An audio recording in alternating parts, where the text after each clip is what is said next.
Hello, sophomores. Hey. Hey. So, this is what the plan is. We've got this week and next week. So what we're going to do is this week we're just going to finish To Kill a Mockingbird. And then next week I am going to give you guys a test that will deal a lot with the study guide, and I'll ask you to write a couple of paragraphs at the end of it, because I know it's hard doing notes and stuff on your own without being able to bounce ideas off people in class like we usually do. Also, ignore my stained up hands. I decided to take a really old lawnmower that my stepdad gave me, and I'm gonna refurbish it and give it back to him because I'm the best stepson ever. No, because I have lots and lots of time. Okay, so let's just finish this book. Where we ended last time was Jim was getting ready to take Scout to the Halloween a carnival, I guess you would call it, but it had there goes Charlie. But it was like a play and stuff too, or their little song and dance that they had to do about the agricultural elements of Macomb County. So here we go, chapter 28. That wasn't a good start. Also, I'm probably going to do this in several parts because I figured out if I don't record it all at once, if I do 10 or 15 minutes at a time, they upload to YouTube faster. And by the way, if for some reason we've got to do this next year, I will come up with a better plan than YouTube videos. The weather was unusually warm for the last day of October. We didn't need our jackets. The wind was growing stronger, and Jim said it might be raining before we got home. There was no moon. The street light on the corner cast sharp... Oops, sorry. I thought I heard somebody knock. The streetlight on the corner cast sharp shadows on the Radley house. I heard Jim laugh softly.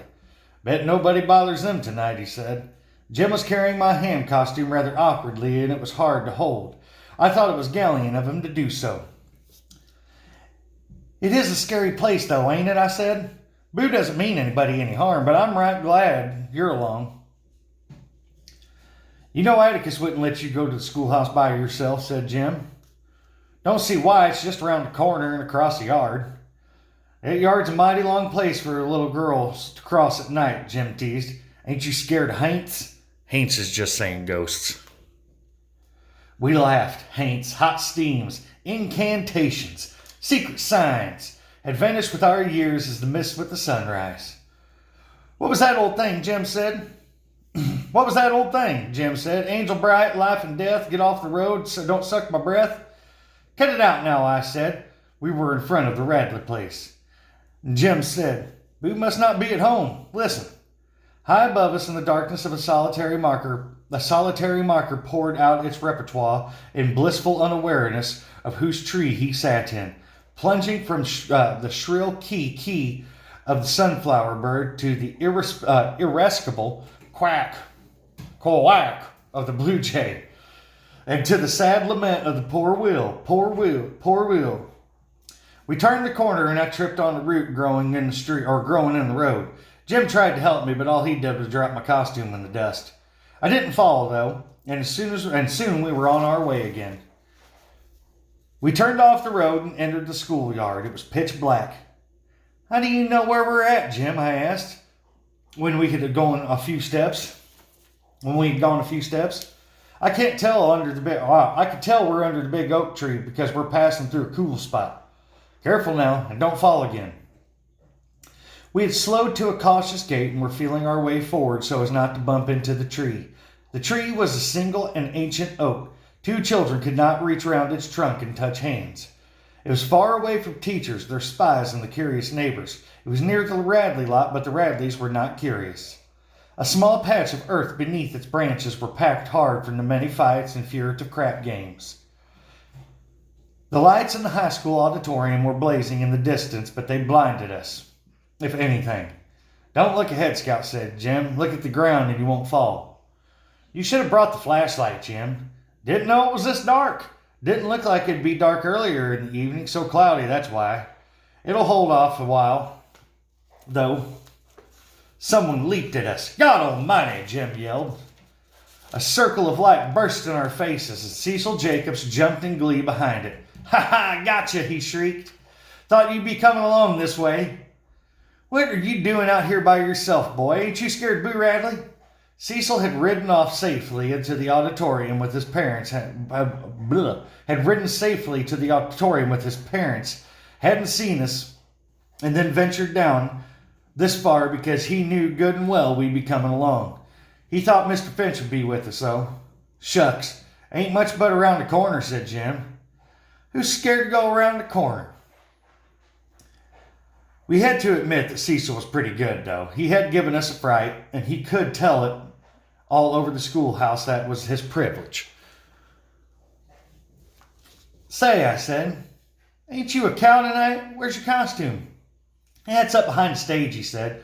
Mrs. Merriweather says Paget ain't coming home for a while, but you can put yours back at the stage by mine, Scout, and we can go with the rest of them. This was an excellent idea, Jim thought. He also thought it was a good thing that Cecil Jacobs and I would be together. This way Jim would be left to go with his people his own age. When we reached the auditorium, the whole town was there except for Atticus and the ladies worn out from the decorating, and the usual outcasts and shut-ins. Most of the county, it seemed, was there. The hall was teeming with slicked-up country people. The high school building had a wide downstairs hallway. People milled around booths that had been installed along each side. Oh, Jim, I forgot my money, I sighed when I saw them. Atticus didn't, Jim said. Here's 30 cents. You can do 6 things. See you later on. Okay, I said, quite content with the 30 cents and Cecil. I went with Cecil down to the front of the auditorium, through a door on one side and backstage. I got rid of my ham costume and departed in a hurry. For Mrs. Merriweather was standing at the lectern in front of the first row seats making last-minute frenzied changes in the script. How much money you got? I asked Cecil. Cecil had 30 cents too, which made us even. We squandered our first nickels on the House of Horrors, which scared us not at all. We entered the black 7th grade room and were led around by a temporary ghoul in residence and were made to touch several objects that led to be component parts of the human being. Here's his eyes, we were told when we touched 2 peeled grapes on a saucer. Here's his heart, which felt like a raw liver. These are his innards, and our hands were thrust into a plate of cold spaghetti. Cecil and I visited several booths. We each bought a sack of Mrs. Judge's homemade divinity. I wanted to buy for apples, but Cecil said it wasn't sanitary. His mother said he might catch something from everybody's heads having been in the same tub. Ain't anything around town now to catch, I protested. But Cecil said his mother said it was unsanitary to eat after folks. I later asked Aunt Alexandra about this, and she said people who held such views were usually climbers. We were about to purchase a blob of taffy when Mrs. Merriweather's runners appeared and told us to go backstage. It was time to get ready. The auditorium was filling with people. The Macomb County High School band had assembled in front below the stage. The stage footlights were on, and the red velvet curtain rippled and billowed in the scurrying going on behind it. Backstage, Cecil and I found the narrow hallway teeming with people, adults in homemade 3-corner hats, Confederate caps, Spanish-American war hats, and war helmets. Children dressed as various agricultural enterprises crowded around the one small window. Somebody smashed my costume, I wailed in dismay.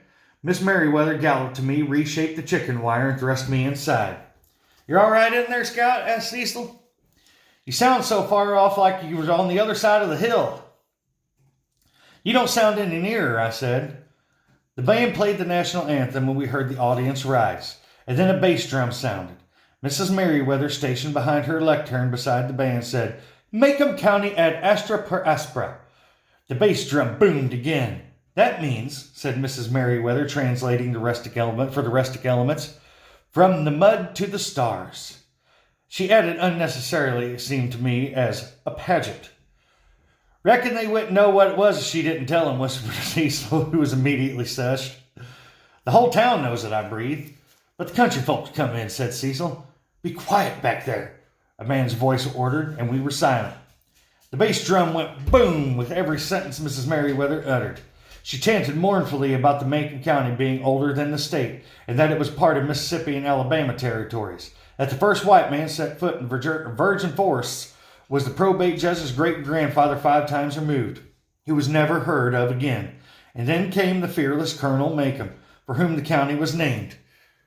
Andrew Jackson appointed him to a position of authority, and Colonel Macon's misplaced self-confidence and slender sense of direction brought disaster to all those who rode with him in the Creek Indian Wars.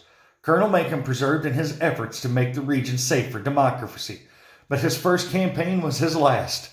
His orders, relayed to him by a friendly Indian runner, were to move south. After consulting a tree and ascertaining from its lynching which way was south, and taking no lip from the subordinates who ventured to correct him, Colonel Macon set out on a purposeful journey to rout the enemy and entangle his troops so far northwest in the forest of primeval that they would eventually be rescued by settlers moving inland. I'm just checking my time.